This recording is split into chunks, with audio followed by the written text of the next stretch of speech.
What's up everyone, this is Jordan, you're watching The Communist Carpenter. It's been a while since I made a video, had a lot of stuff going on, working, moving, had a baby, gonna start a new job in a while, and that last one is kind of what this video is about.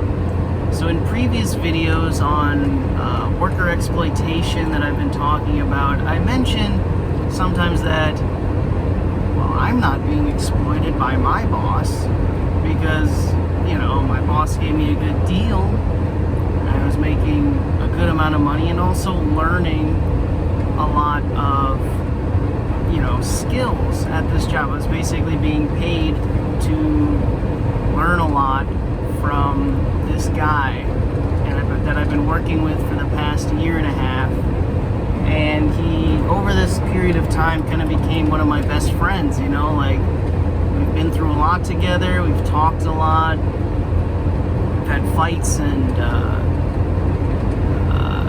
reconciliation and things like that, and, you know, he's helped me and my family quite a bit, but,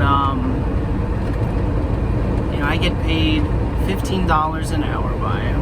And recently I got the opportunity to go to this other job and make $24 an hour. And, you know, I'm personally not in the financial position to say no to this. Hence, you know, my family and I are moving currently. We're moving back into my wife's parents' house.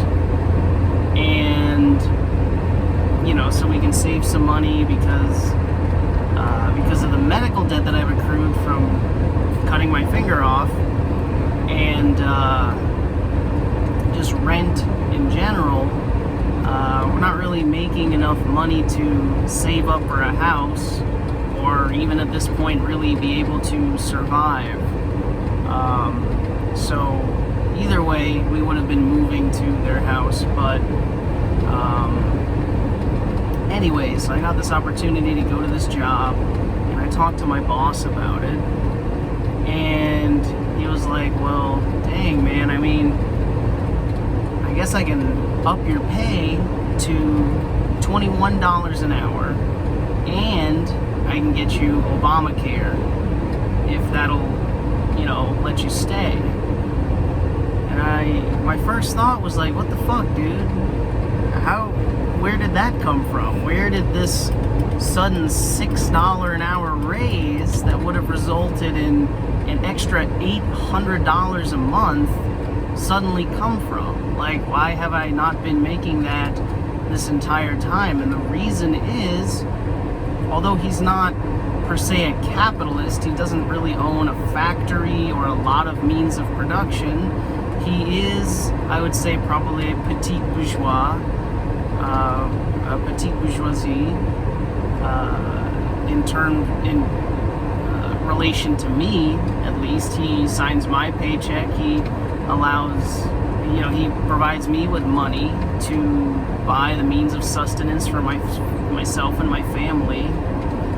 And it was just like, you could have been paying me this the whole time, and that would have put me in a lot better of a financial situation, but you didn't. So you all of a sudden can afford to pay me more. What the fuck is that about? And what it kind of came down to was it's his class interest versus mine. You know, I am a proletariat, a worker, a laborer, and he is, in this sense, the capitalist. So even though I consider him one of my best friends, he still had this class interest that is directly opposed to my own class interest. And, you know, it really,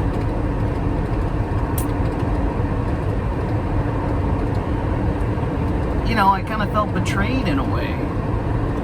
But it's naive of me to think that just because he's my friend or whatever doesn't mean that he's not going to look out for his own class interest, because unfortunately we do live in a capitalist society. So if your boss, your manager, your employer, whoever is a friend to you, a good person, you would say, even if it feels like they're not exploiting you, they probably are. Even if he was to pay me $21 an hour, that still is definitely not the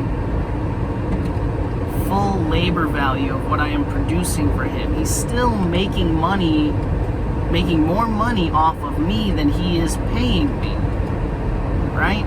So in that sense, your boss, your employer, etc., will always be exploiting you so long as you live in a capitalist society, or so long as you at your particular job do not control your own means of production or your own labor. And it's important to realize that, so you can have, it's been important for me to come to this realization so that I can have a more realistic view on the social relations that we have, in a capitalist society. So just realize that you're being exploited. Even if it feels like you are getting a good deal, they're still making more money off of you than what you produce for them.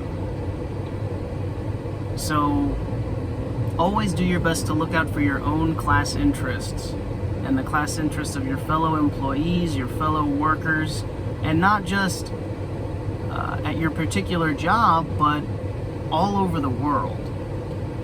It's important that we as working class people realize that it's not just the Apple employees that are being exploited, but it is the people who are putting together the iPhones, who are collecting the raw materials for the iPhones, who deliver all of these materials and the products.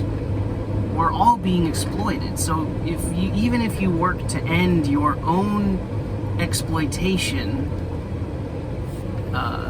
further down the line, all the way to the people who unearth the material to be able to manufacture and produce whatever it is the company that you work for, is producing, those people are also probably being exploited.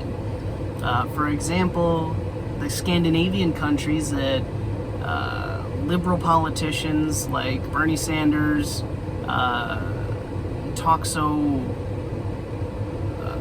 good about. They speak such good things about all the Scandinavian countries, like, oh, look at all of their social programs, and they've effectively ended homelessness. Like, yeah, so things for the people who live in Scandinavia and those Scandinavian countries are pretty decent in comparison to other places in the world. But those countries are still imperialist in the sense that they exploit the workers of other nations to be able to have the money to do that for their own citizens. They're still exploiting countries in Southeast Asia, Latin and Central America, Africa.